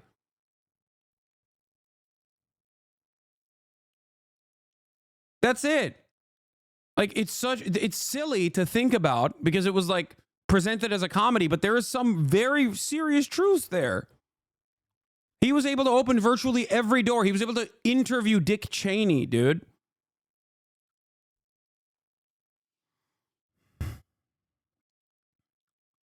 Just because he was representing Israel in their minds in that moment. Because they're so used to it.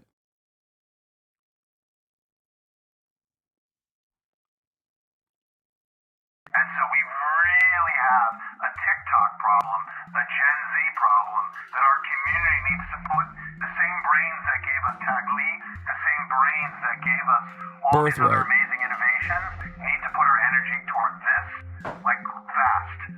Now, one interesting side note here is that I came across an ADL report expressing frustration that they couldn't access TikTok's analytics the way they can with every other big tech company.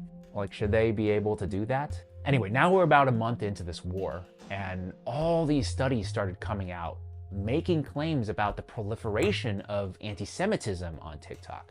The most notable one from a statistician and tech executive named Anthony Goldblum.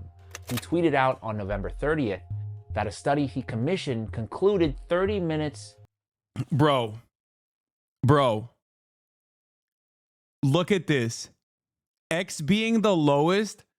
Come on, dude. I'm on all three of these platforms. Who are you lying to? That's the other side of this that is so fraudulent, okay? please understand how fraudulent this study is. Okay? All you need to do is just click on Twitter and spend 3 seconds on the platform. Now, why are they saying Twitter is the least anti-Semitic out of all these platforms? Why are they saying that? Because it's owned by Elon Musk, who is, ironically, more overtly anti-Semitic than Mark Zuckerberg is, and certainly more overtly anti-Semitic than any other person that owns any other social media platform. But he went to Israel. He went to Israel and he was like, "Oh, dude, this is, you know, he did it. He was pro-Israel. If you're pro-Israel, you can be as anti-Semitic as you want." Okay? That's the real grift. Because these guys are way more invested in combating anti-Zionism instead of anti-Semitism. Now, make no mistake. Do I think personally that there are no anti-Semites who present themselves as anti-Zionists? Of course. I am the first to recognize that. And I talk about it all the time. The likes of Jake Shields or that one random doctor anti-vaxxer lady who will every now and then in between like Palestine posting will just then go and be like, look at all these rich Jews that are in power. Like that's just you're just using Palestine to be anti-Semitic. You're using the issue of Israel's apartheid and Israel's genocide to actually propagandize your opinion, which is that you want people to hate Jews. Okay? Candace Owens is another example of this. So just understand that while there are people who are prominently featured in mainstream outlets and on all these platforms that are overt anti-Semites, okay? Overt anti-Semites that present themselves as simply criticizing Israel, in terms of the way that most normal people analyze the situation, that is not the case. Okay, in terms of the on-the-ground organizing, that is certainly not the case. If you think that like Jewish Voice for Peace, If Not Now, or Students for Justice for Palestine are run by like rugged anti-Semites, you are a delusional loser. Okay?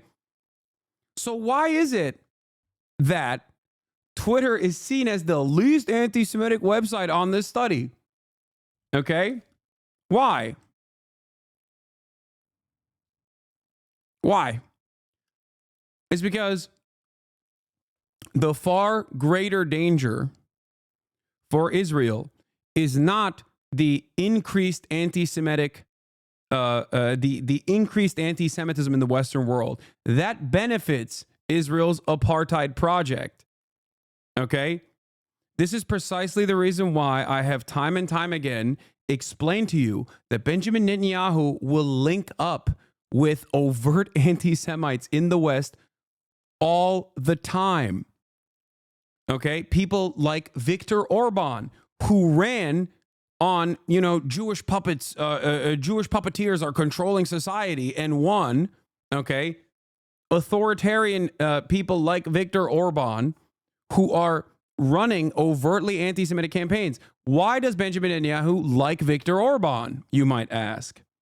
Why does he have no issue with Viktor Orban, you might ask? Because Viktor Orban is pro-Israel. Okay? Why? Can you explain how anti-Semitism helped Israeli apartheid? Yes, because the greatest danger for Israel is not Hezbollah, is not Hamas. The greatest danger for Israel is the notion that like Jews in the West are not fearful of their existence due to increased anti-Semitism. Okay? The greatest threat to Israel is not Hamas. The greatest threat to Israel is Sherman Oaks. The greatest threat to Israel is Beverly Hills. The greatest threat to Israel is Boca Raton in Florida or Brooklyn or Long Island. Because if people are just like, yeah, I'm American, why should I care about this stuff? What are you talking about? If American Jews were to be like, yeah, I don't really associate with Israel like that. I don't really understand why we're just like giving them unlimited weapons. I'm an American, which is normal to think, by the way, and many people do think that. Then all of a sudden, Israel can't exist in the violent ways that it does as an apartheid regime. That's why it's so important. That's why the propaganda is so important. You're like, the Holocaust happened, and it did, of course, and that it can happen again. It can happen again. It's going to happen any day now. That's why Israel has to be a demographic majority Jewish ethno state, because you have to have Israel as a demographic majority Jewish ethno state, because if it doesn't exist like that, then, you know, Holocaust 2 is going to happen at any moment, is the prevailing domineering argument that pro-Israeli people make. Crazy you have to clarify? I do have to clarify for two reasons. One, because there are people who unfortunately are so fucking insane that nowadays people do question these narratives, okay? Like as though it's a fucking narrative and not the truth. And two, the reason why I have to doubly clarify it is because people will regularly clip me out of context to try to present me as an anti-Semitic person because of my arguments against Israel behaving as an apartheid state, being an apartheid state.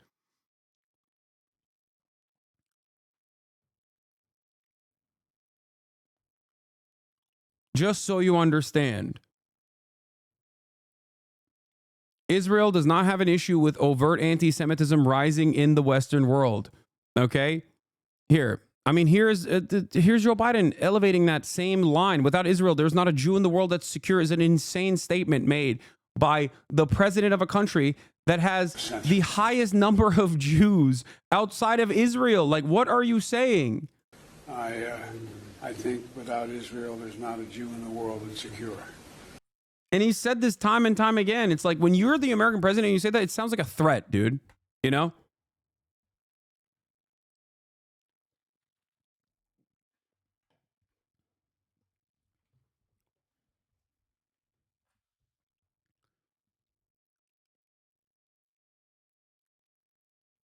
Anyway.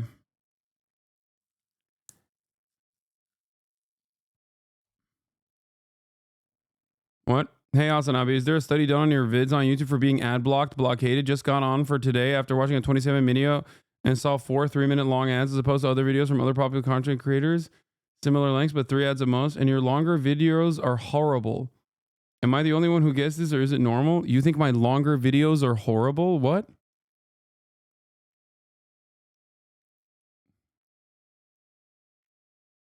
Subscribe with Twitch Prime. Yes. I'm not running ads, but maybe I will. It's horribly dense with ads. Wait, really?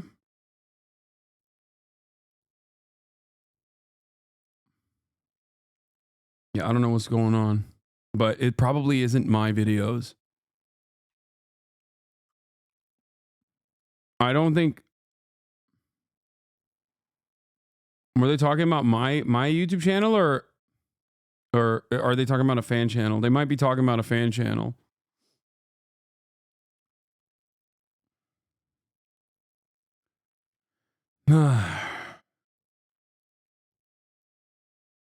Anyway. It's your main channel. Your other channels aren't as bad. Can get there on subjects. Not horrible, but full of ads. I'll look into it.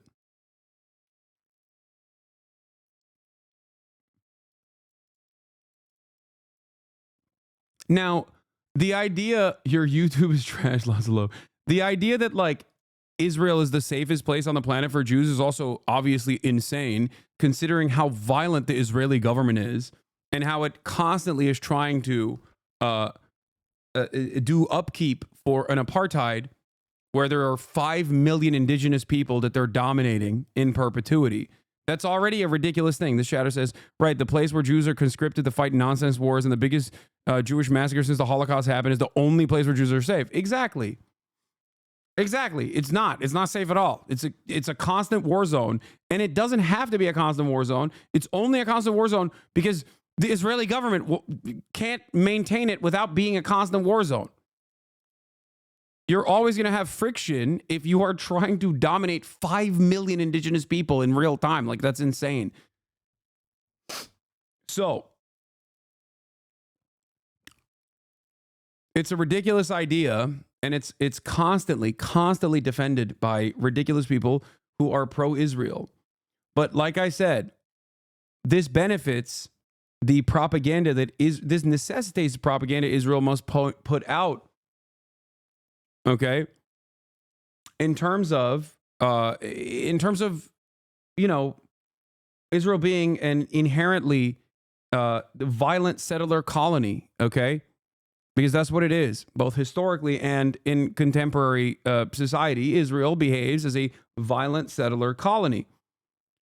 And in order for Israel to keep defending itself on the propaganda front, they have to keep saying like, oh no, if this doesn't happen, if Israel doesn't behave this way, then, you know, Holocaust 2 is going to happen.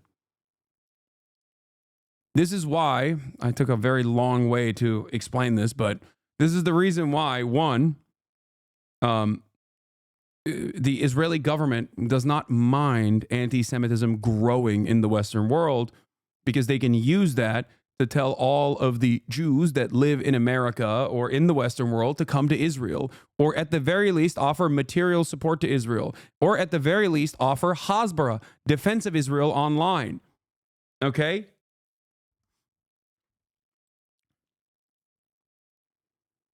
But yeah, this is a laughable argument, though, to say that Twitter is like 8 times or 10 times less anti-Semitic than TikTok is hilarious. A day on TikTok makes someone 17% more anti-Semitic.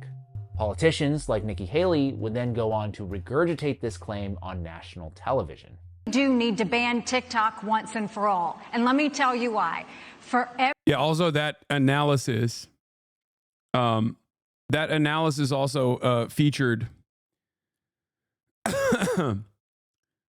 that analysis also featured a wonderful little tidbit there.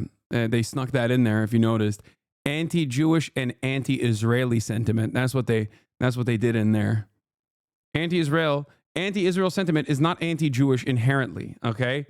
It's ridiculous. Every 30 minutes that someone watches TikTok, every day, they become 17% I remember this was so funny. more anti-Semitic. Except that survey didn't say that at all, because A, it conflated anti-Israel and anti-Semitic sentiments, which I believe to be different.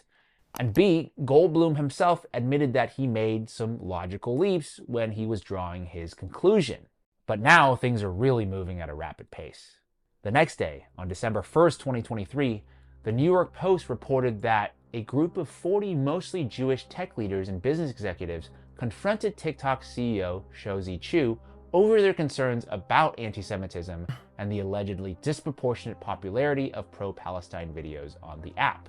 One of those executives, Anthony Goldblum, the same Anthony Goldblum who we were just talking about. And from everything I understand, the meeting didn't go well, in the sense that TikTok didn't commit to a kind of wholesale removal of pro-Palestinian or anti-Israel content. So from then on, the fight against TikTok pivoted from a kind of PR battle that we were just looking at to now laying the groundwork to push legislation through that would ultimately ban the app. In March of 2024, a bill was introduced in Congress, H.R. 7521, called the Protecting Americans from Foreign Adversary Controlled Applications Act, sponsored by Representative Mike Gallagher. Foreign adversary control of what is becoming the dominant news platform for Americans under 30. This is a common sense measure to protect our national security. I urge my colleagues to support this critical bipartisan legislation. The argument is one we've heard before. TikTok, owned by the Chinese company ByteDance, could pose a threat to US national security by harvesting user data, and its algorithm could also be weaponized to, quote, brainwash Americans. Now, these concerns I do think are valid in a sense, but I think it's worth noting that companies like Facebook and Google engage in similar data collection practices, and then... Look at how... Oh, he replied to this tweet? We have had a lot of questions about why we labeled the chart anti-Semitic / anti-Israel and not just anti-Semitic. Different people... Previously, the CEO of Kaggle... What the hell is Kaggle? Different people have different views on which questions count as teasing out anti-Semitism. So we went with a more conservative chart title. For those interested, these are the raw questions that were asked in the survey. Jewish people can be trusted just as much as American people in business. Jewish people are just as loyal to America as other American people.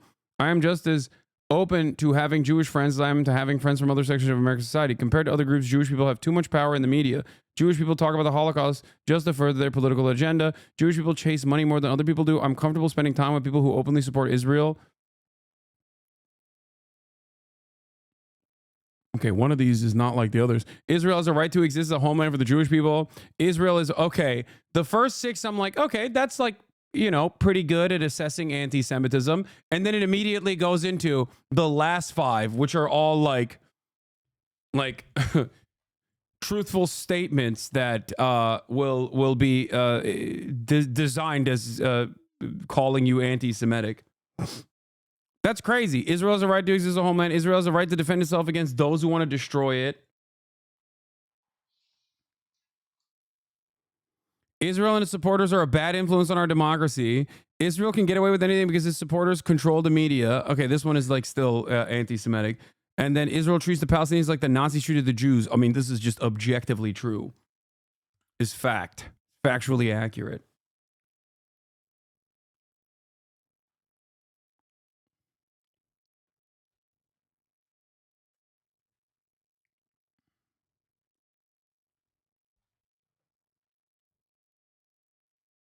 And they would go on to sell this data to China. So China is getting the data anyway. But here's where things get really interesting. You start digging into Gallagher's largest campaign donors, and you uncover a story that goes far beyond data privacy or Chinese influence. Near the top of his donor list is AIPAC, the Israeli lobby. Here's a crazy statistic for you. Of the 500 plus members of Congress, only 33 members did not receive a donation from the Israeli lobby in the last campaign cycle. So essentially, when Israel wants something from America, they usually get it.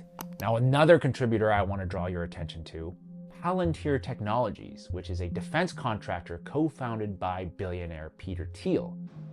Palantir just happens to work very closely with the Israeli military, providing advanced surveillance and targeting software used extensively in their war on Gaza. And one of their consultants, a man named Jacob Hellberg, was responsible for writing the bill. Yeah, it's incredible. A defense contractor who profits off Israel's war were also the ones behind drafting a bill that would, in effect, stifle criticism of said war. Which is a clear conflict of interest, no? At around the same time, the Jewish Federations of North America penned a letter to Congress urging lawmakers to ban TikTok due to anti-Semitism. Not one mention in their letter about China or data privacy. TikTok runs all sorts of videos that portray the Israelis acting towards the Palestinians in barbaric ways. And when young people see these videos on TikTok, they obviously become remarkably sympathetic to the Palestinians, and they think badly, to put it mildly, of the Israelis. So the lobby would like to shut down TikTok. On March 23, 2024, HR 7521 passed with largely bipartisan support. Looking back, I was fully expecting the bill to pass the House very, very quickly and easily, because there are a lot of bills that pass the House and don't make it through the Senate. The Senate is meant to slow things down. But 1 month later, on April 24th, the act passed in the Senate, again, with overwhelming bipartisan support, and was signed into law by Joe Biden on the following day. Like I said, I had never seen a bill go through Congress with that kind of speed and velocity, with very little opposition or debate. It's wild. And maybe even wilder, by that summer, Mike Gallagher, the representative who had sponsored the bill, was now working for Palantir as their head of defense. Ooh! He didn't even finish out his term. He just resigned from Congress and took a job there. I know, all of this sounds like a crazy conspiracy theory. In fact, the ADL did call this a conspiracy theory. The Atlantic also called this a conspiracy theory. They even name-checked me in their article. Quote, "The entire world knows exactly why the US is trying to ban TikTok," James Lee declared on March 16th. Not bad for your boy here, huh? And honestly, this would remain a conspiracy theory. I don't know if I would have made this video if they hadn't come out and confirmed their true motivations. Typically, the Israelis are good at PR. What's happened here? Some wonder why there was such overwhelming support for us to. That's why it's so funny when people will be like, "Oh, dude, oh, dude, it seems like we're broaching conspiracy theory territory here," and it's like, okay, but you're saying it. Like, why are you allowed to say it as long as everybody understands you're pro-Israel? and it's a good thing. But like when I repeat it, you're like, well, that's it. Some anti-Semitism happening here. It's not Jews, man. It's Israel, okay? That's the most important thing for people to consider here. Like if fundamentally you think that like Israel is doing this at the behest of Judaism or Jews, you're wrong. Okay? Shut down potentially TikTok or other entities of that nature. If you look at the postings on TikTok and the number of mentions of Palestinians relative to other social media sites, it's overwhelmingly so among TikTok broadcasts. So I'd note that's of real interest. And that's where we are today. China or Israel? I'll let you be the judge.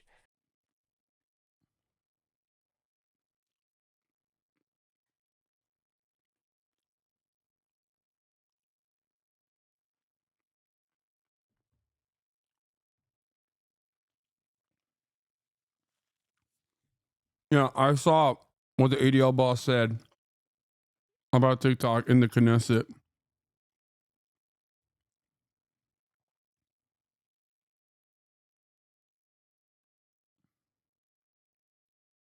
What is this? The new anti-Semitism, the Arab global conspiracy. Sure, I'll maybe take a look at it. But also, there's a possible rug pull going on with the Trump coin, which we'll cover in a second. Hold on, let's hear what our boy Michael Penis is saying, though. I'm not gonna watch this, man. I'm not going to watch this, okay? Take an hour off. Please stop spamming it. You know that you're being annoying. Well, you're spamming it because I haven't looked at it. And you also simultaneously have, like, you simultaneously keep saying, like, oh, I'm being annoying, I know, but can you please watch this? Take an hour off. I think we will enforce the law. And when President Trump issued the Truth Post and said, save TikTok, the way we read that is that he's going to try to force along a true divestiture, changing of the hands, the ownership.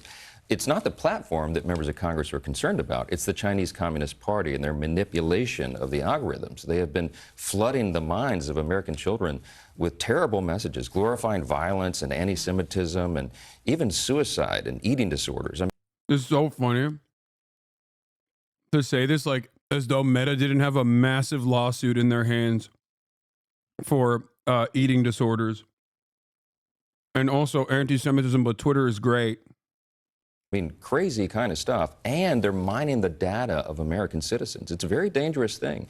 The Chinese Communist Party is not our friend, and we have to make sure this changes hands. I'm really heartened to see that Google and Apple and Microsoft have taken the steps to comply with the law. There needs to be a sale of full divestiture from the Chinese Communist Party.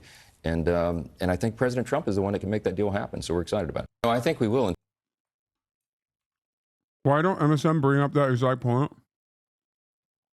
Because they're not interested in the truth. What do you mean? Especially as it pertains to Israel, which is an incredibly important foreign policy asset. Okay? When has the American government, or when has the American media apparatus strayed away from State Department propaganda? Never. The answer is never. There's like very rarely do you ever see something that is like overtly critical.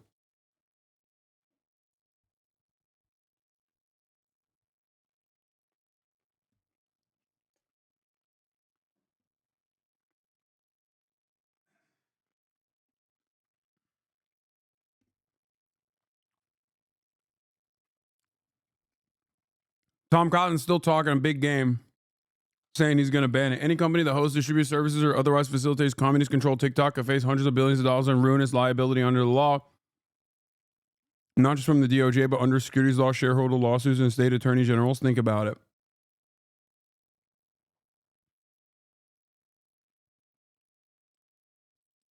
So there are still people that are undermining the big dog, Donald Trump. But here, Austin Ox apparently was making the initiative to get me on Xiaohongshu. 有没有见过人们开始谈论 TikTok 北京？人们正在转移到红书或者赵红珠，随便你怎么称呼它。你们他妈的是怎么学会说这么流利又这么快的普通话的？我真他妈的嫉妒！停下吧。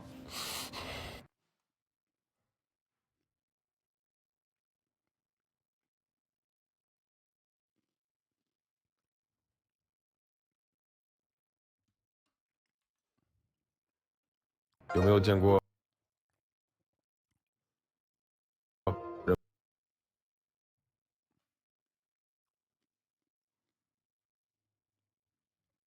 Yeah, I practiced it. I told you, TikTok.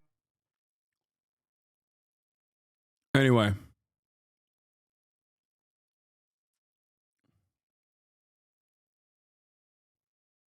You have a Taiwanese accent when you try to speak Chinese? I wasn't speaking Mandarin. It was AI. The AI might give me a Taiwanese accent. Okay. We're going to go. I'm going to finish off the TikTok stuff, and then I'm going to go to Gaza ceasefire. Breaking news from TikTok, the social media app, saying it is in the process of restoring service after going dark for more than 170 million American users late last night. In a statement, the company says President-elect Trump gave it the clarity that service providers would not be penalized. Congress passed the bipartisan bill last April that led to a current banning of TikTok. But it was Trump who signed an executive order, you'll remember, in August of 2020 to step up pressure on the Chinese-owned app to sell to an American company. Now, Trump is saying he wants the U.S. to have a 50% ownership stake between ByteDance or new owners. Joining us now for more on this, cybersecurity and data protection expert Caitlin Sarian. Caitlin, thanks for taking the time and being with us. Let's start by getting your reaction to TikTok's announcement on a restoration of service. Yeah, I mean, I've been in shock for the last 48 hours. I was in denial. And then last night when it went out, I was in shock and I just kind of stared at my phone. I'm pretty excited to see what happens in the future. And this is looking good for the 170 million of us that are on TikTok. But yeah, I mean, I think it's been a roller coaster of emotions for a lot of us that are content creators on the platform.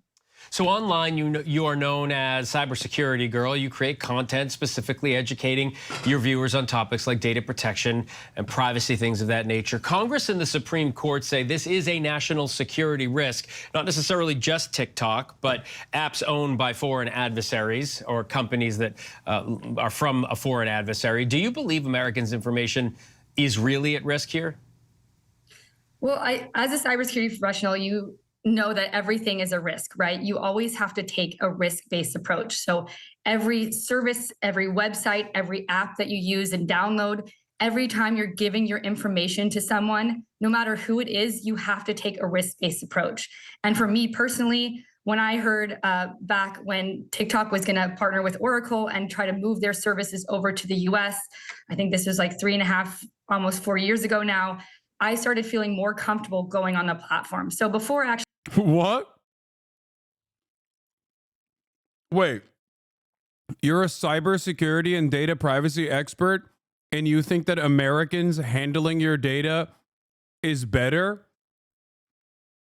This got to be a joke, right? I think she's saying that because it gives her, whenever there's massive data leaks that take place where, regular Americans have their social security numbers leaked or whatever, which happens virtually weekly at this point. She gets to do TikTok videos on it. So she's like, she loves it. She's like, yeah, it's great. I'm so glad.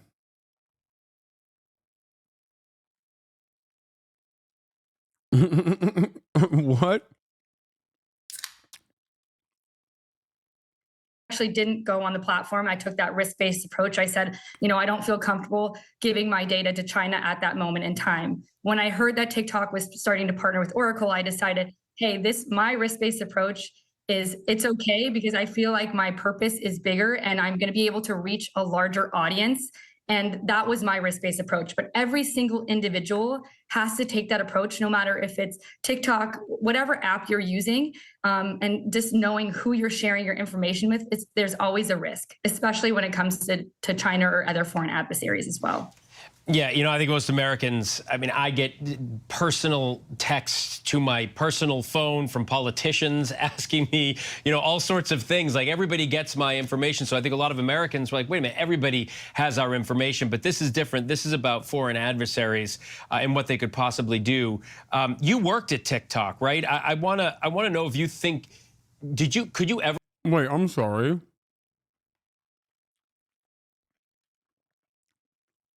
What makes you think if scam sites and, you know, political campaigns can get your phone number without you giving it to them? What makes you think China can't do that?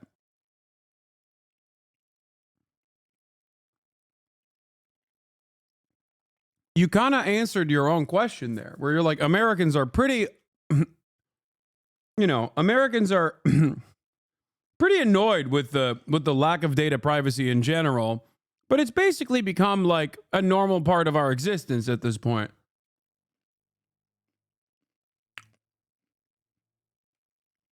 But even without TikTok, yeah, scammers don't share data with the Chinese based on principle. Ever imagine a day when we'd be at this point? No. And again, TikTok was always about inspiring creativity and bringing joy. So I actually started my TikTok, and then ironically, I got my job at TikTok from my TikTok. So I grew really well on TikTok for about a year. And then I applied to a job at TikTok because I was so passionate about their mission. And it completely changed my life. And I know it's completely changed so many of my friends around me life. It impacts so many small businesses. It's unbelievable. And it is a little bit ironic that I truly feel like the TikTok app is the American dream, right?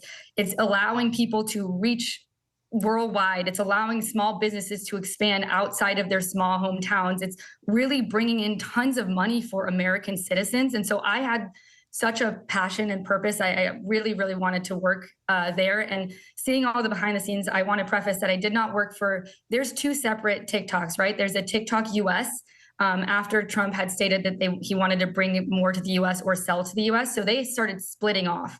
There's a TikTok US specifically, and then there's a TikTok Global. And I actually worked at TikTok Global. So I didn't see or touch any of the US data. We were solely focused on everything outside.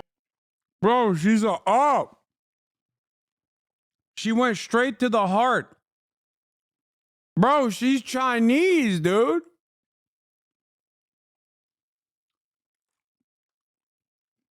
Wait, what? She said, I'm not even working for TikTok US. That's for the birds. I'm straight up tapped in.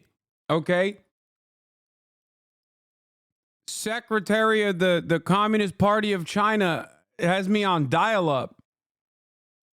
Of the US, so all the other countries that use TikTok. But the team that I know that worked at TikTok US, like dedicated individuals, ex-FBI, ex-CIA agents, and then they are, again, partnering with Oracle. So I really felt comfortable with them. But again, it's a risk-based decision. Obviously, I don't know what the Supreme Court saw. I think there's a lot of stuff that's going on behind the scenes that I didn't have any privy of seeing, and a lot of the American citizens don't, which is why most of us are very confused and hurt and upset and shocked. But I truly believe that our government is doing this to protect the United States as a whole, even if we might not see it that way. So again, it's hard for me because I see both sides, right? I absolutely love the platform. I've seen how much it impacts people, but I also see the negative side effects of apps and just cybersecurity as a whole. So it's very hard for me to judge. All I know is personally, I don't regret my decision of going on TikTok. It's completely changed my life, and I know it's changed so many other people's lives as well. Caitlin Sarian, thanks so much for taking the time to talk to us about it. I do appreciate it. Yeah. Sure.